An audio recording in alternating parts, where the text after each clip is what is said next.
ये तमाम बच्चे जो आप देख रहे हैं ये करनाल के बच्चे हैं और बॉक्सिंग खेल के खिलाड़ी हैं जिन्होंने आने वाले समय में डिस्ट्रिक्ट लेवल पर, इंटर स्टेट लेवल पर, स्टेट लेवल पर, नेशनल लेवल पर और इंटरनेशनल लेवल पर गोल्ड मेडल लेकर आने थे। लेकिन आज ये बच्चे आप देख सकते हैं, इनकी मासूम शक्लें आपको दिखाई दे रही होंगी, चेहरे पर किसी भी तरह की कोई खुशी आपको नहीं दिखाई दे रही होगी, क्योंकि आज ये खेल के जो खिलाड़ी हैं, बॉक्सिंग खेल के खिलाड़ी हैं, वो अनाथ हो चुके हैं, क्योंकि इनके सर पर अब किसी कोच का कोई हाथ नहीं है। कोई ऐसा कोच नहीं है जो इन्हें बेहतरीन तरीके से बॉक्सिंग सिखाए। और आज आप देख सकते हैं अपनी मांगों को लेकर मांग भी केवल और केवल यही है, जो कि जायज भी है, कि इनके कोच इन्हें लाकर वापस दिए जाएं। पिछले कुछ दिन पहले ट्रांसफर पॉलिसी के तहत जो इनके कोच थे वो बदलकर उन्हें कहीं और भेज दिया जाता है। और ऐसे में आप देख सकते हैं ये तमाम बच्चे अब इस जिद पर अड़ चुके हैं कि अगर हमारे कोच वापस नहीं आए तो हम बॉक्सिंग को ही त्याग पत्र दे देंगे, हम बॉक्सिंग को हमेशा हमेशा के लिए छोड़ देंगे। लेकिन अगर सच में ऐसा हो जाता है तो आने वाले समय में करनाल के कोई भी ऐसा खिलाड़ी नहीं होगा जो आने वाले समय में बॉक्सिंग के लिए आगे जाएगा। हरियाणा खेल मंत्री, शर्म करो, खेलों में राजनीति बंद करो। लेकिन आखिर ये राजनीति हो क्या रही है, क्यों हो रही है, इसके बारे में हम पेरेंट्स से भी जानेंगे, बच्चों से भी जानेंगे। इस तरफ आप देखिए, मुक्केबाजी में गोल्ड लाना है, हमें करनाल को चमकाना है। करनाल का नाम हालांकि पहले ही बहुत रोशन है, लेकिन रोशन तब और भी ज्यादा होगा जब करनाल से खिलाड़ी आगे निकलेंगे। एक एक करके हम बच्चों से बात करेंगे और बच्चों का आज यही कहना है कि हम बॉक्सिंग हमेशा के लिए छोड़ रहे हैं। करनाल के करण स्टेडियम की ये तस्वीरें हैं। क्यों आप बॉक्सिंग छोड़ रहे हो, क्यों नहीं कर रहे हो?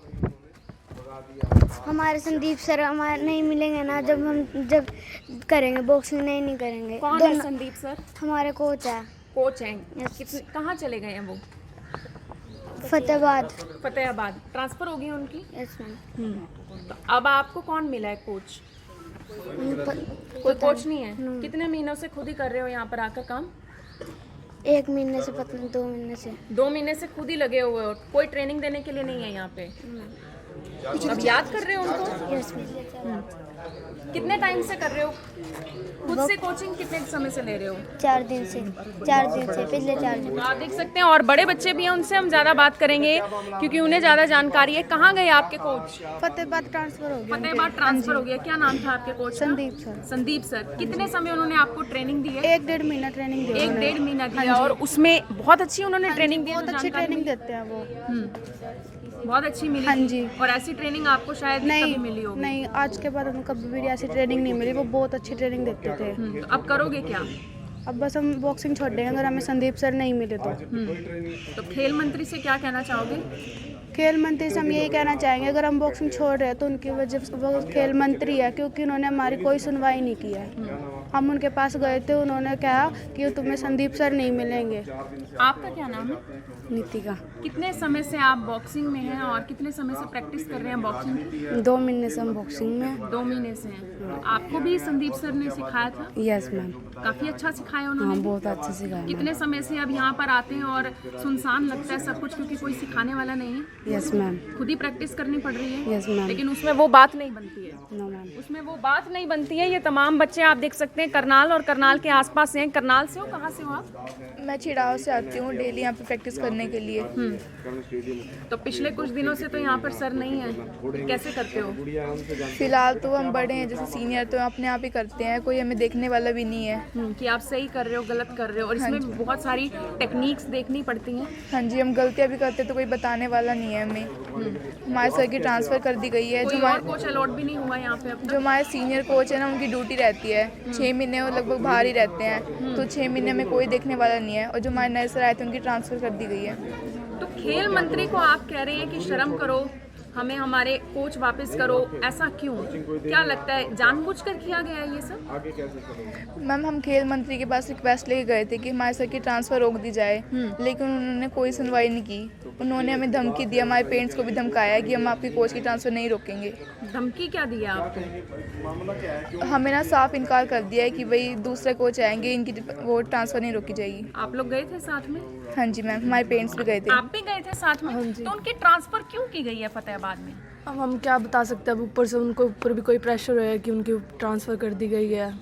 हम नहीं बता तो सकते ये कुछ। संदीप सर खुश थे यहाँ नहीं, पर? हाँ यहाँ पर बिल्कुल खुश थे। यहाँ पर खुश थे? हाँ जी। और अब उनकी ट्रांसफर कर दी गई है। हाँ जी। तो क्या लगता है जबरदस्ती की गई है क्या? इसके पीछे आपने लिखा हुआ है राजनीति मत करो, कोई राजनीतिक एजेंडा लग रहा है इसके पीछे? अब अगर मंत्री भी कुछ नहीं कर सकते हैं इसके पीछे तो राजनीति है ही है। अब उन्होंने संदीप सिंह ने भी खेल मंत्री है जो हमारे, उन्होंने भी हमें ऐसे बोल दिया है, तो इसके पीछे कुछ ना कुछ तो राजनीति खिलाड़ियों है। के साथ कैसी राजनीति? जब कोई देश का खिलाड़ी मेडल लेकर आता है वो पूरे देश को यानी कि गौरव महसूस करवाता है। आप भी लेकर आएंगे, ऐसा नहीं है कि सिर्फ करनाल का ही नाम रोशन होगा, पूरे देश का होगा। हाँ जी बिल्कुल। अब हम क्या बता सकते हैं इसमें, अगर वो ऐसा कर रहे हैं कि फतेहाबाद में क्यों भेज रहे हैं, यहाँ पे भी क्यों नहीं करवा सकते हैं। क्या नाम है practice? आपका? रिशिता।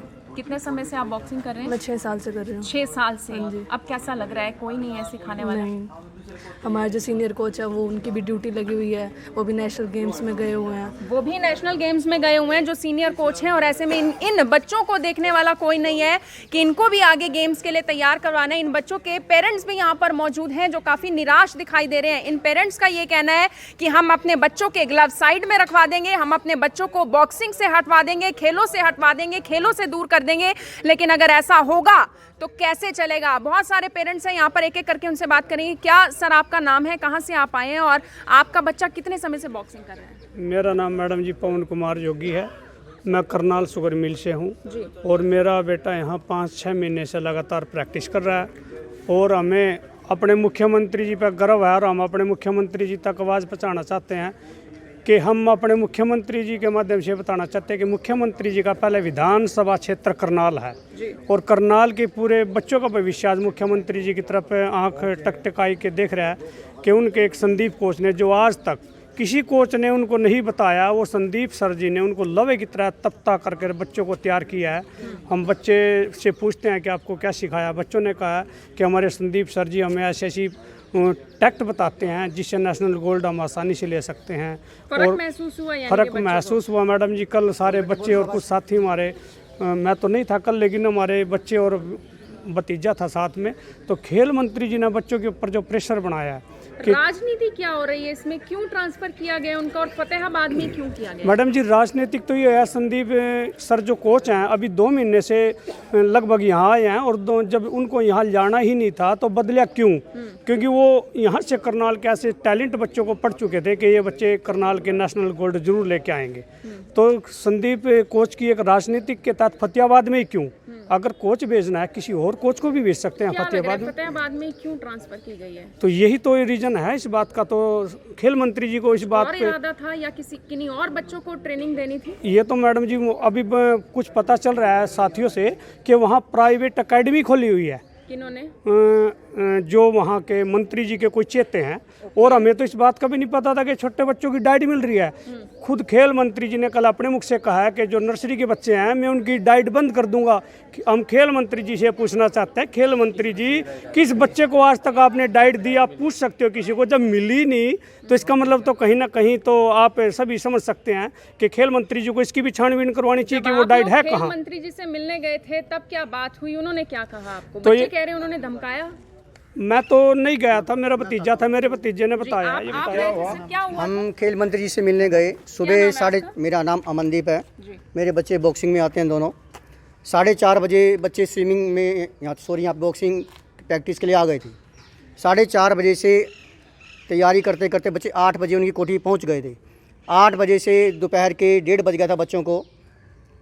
लेकिन जब वो आए उनके दिमाग में प्री प्लान्ड आंसर था कि मुझे क्या कहना है, क्योंकि उनको पता चल चुका था कि बच्चे किस मकसद से आए हैं। उनका मतलब ये था, बच्चों बताओ क्या चाहिए तुम्हारे को? तो ये कहा कि हमें हमारे कोच चाहिए संदीप जी। कहे संदीप जी ही क्यों चाहिए? बच्चे बोले कि हमारी अच्छी प्रैक्टिस करवाते हैं। कहते हैं नर्सरी वाले बच्चे कौन कौन से हैं? नर्सरी वाले बच्चों ने हाथ उठा दिया। कहते हैं नर्सरी के कोच कौन है? कि सुरेंद्र चौहान जी हैं। कहता है फिर सुरेंद्र चौहान तुम्हारे को नहीं चाहिए क्या? अब बच्चा कौन सा हाथ उठाएगा? सुरेंद्र चौहान जो हैं सीनियर कोच हैं और उनके साथ साथ ये जूनियर कोच अपने लगे हैं संदीप जी। अब बच्चों से घुमा के प्रश्न पूछा गया, बच्चों का जवाब नहीं मिला उनको। तो वो कहते हैं कि हाँ यही तो बात है कि संदीप के नाम पे अब तुम हाथ उठा नहीं रहे और सुरेंद्र कोच के नाम पे भी हाथ नहीं उठा रहे। भाई बच्चों ने जिन्होंने हाथ उठाया उन्होंने कहता है भाई इनके नाम नोट करो, इनका नर्सरी से नाम कटवा दो। अब बच्चे तो उसी बात से घबरा गए। और दूसरा कहते हैं नर्सरी में डाइट मिलती है, पैसे आते हैं, आज तक 1 रुपया किसी के बच्चे के खाते में नहीं आया, ना ही कोई डाइट मिली। हमें सीनियर कोच से कोई आपत्ति नहीं है, बहुत बढ़िया है, अच्छी प्रैक्टिस करवाते हैं। लेकिन जब सरकार ही चाहती है, क्या चाहती है, साल में 6 महीने से ज़्यादा तो उनकी ड्यूटी लगती है बाहर, आउट ऑफ डिस्ट्रिक्ट। हम उनकी मतलब नेगेटिविटी नहीं कह रही कि अभी उनके पे कटाक्ष करें, वो बहुत अच्छा है अपनी जगह, लेकिन बच्चों की उनके पीछे तैयारी कौन करवाएगा? संदीप जी करवा रहे हैं। लेकिन अब क्या है स्थिति, जैसे सर ने बताया कि प्राइवेट एकेडमी जितनी भी हैं डिस्ट्रिक्ट में, उन सब का प्रेशर है। अब उसी चक्कर में माननीय हमारे संदीप सिंह जी खेल मंत्री, उनके मित्र की वहाँ पे एकेडमी है और उनको पता है कि जो संदीप जी हैं यहाँ के, ये एक ओलंपिक लेवल तक जाकर आ चुकी हैं। इनको हर एक टैक्ट का पता है, हर एक गुण पता है बॉक्सिंग में बच्चों को किस तरह से गोल्ड के लिए तैयार करना के है। खिलाड़ियों के भविष्य के साथ खिलवाड़ हो रहा है। बिल्कुल, अभी तक आपने देखा ही होगा, जितना भी अपना हरियाणा को अगर 2 हिस्सों में बांटते, वैसे बांटना नहीं चाहिए, लेकिन उत्तरी हरियाणा और दक्षिणी हरियाणा में यही अंतर है। दक्षिणी हरियाणा में भी सबसे ज़्यादा गोल्ड आते हैं, हर फील्ड में आते हैं, मुक्केबाजी में तो है ही, आपको सबको पता है। जब यहाँ पर पहली बार एक बढ़िया टॉप का कोच दिया गया है, जो बच्चों की ढंग से दिल से तसल्ली से मेहनत करवाता है, उनको तैयारी करवा रहा है, तो जानबूझकर उनको यहाँ से उठाकर दोबारा फतेहाबाद भेजा जा रहा है। राजनीति होना बिल्कुल, सही है या हमने गलत है? ये बच्चों ने जो बैनर लिए हुए हैं, यही इसी कारण लिए हुए हैं कि बच्चों के बीच में जो राजनीति करी जा रही है वो सबसे गंदी है। अकेडमी किसकी है फतेहाबाद में जहाँ पर ट्रांसफर की गई है? वो उनके मित्रगण की है, हम उसका नाम डिस्क्लोज नहीं कर सकते, उनको पता है। हम यहाँ के जो नेताओं से मिले हैं करनाल में, उनको ही पता है, उनसे भी हम बातचीत करी है, लेकिन वो कोई संतुष्ट जवाब दे नहीं पाते। कहते हैं भी हम पूछ लेंगे, पूछने के बाद आंसर 0। आंसर 0 है। और ये वो खिलाड़ी हैं, अगर कल को आने वाले समय में ये गोल्ड मेडल लेकर आते हैं तो शायद हरियाणा सरकार इनको करोड़ों रुपए दे, लाखों रुपए दे, लेकिन आज के समय में जहां इनको सबसे पहले कोच की जरूरत है, वो कोच इन्हें आज नहीं मिल पा रहा। मेरी आप सभी लोगों से यही अपील, जो भी लोग इस खबर को, इस वीडियो को देख रहे हैं, इसे साथ के साथ जरूर शेयर करें। बॉक्सिंग के इन खिलाड़ियों के एक बेहतर और एक सुनहरे भविष्य के लिए, और अगर आप चाहते हैं कि करनाल के ये बच्चे आने वाले समय में गोल्ड मेडल लेकर आए, तो इस खबर को जितना ज्यादा हो सके शेयर जरूर करें। आप देख रहे हैं M24, मैं हूं महक शर्मा, हरियाणा के करनाल से आप सभी के साथ लाइव। धन्यवाद। अब यहाँ तक आ ही गए हैं तो हमारे चैनल को सब्सक्राइब जरूर करें और नीचे दिए गए बेल आइकन को जरूर दबाएं, ताकि हर खबर सबसे पहले पहुंचे आप तक।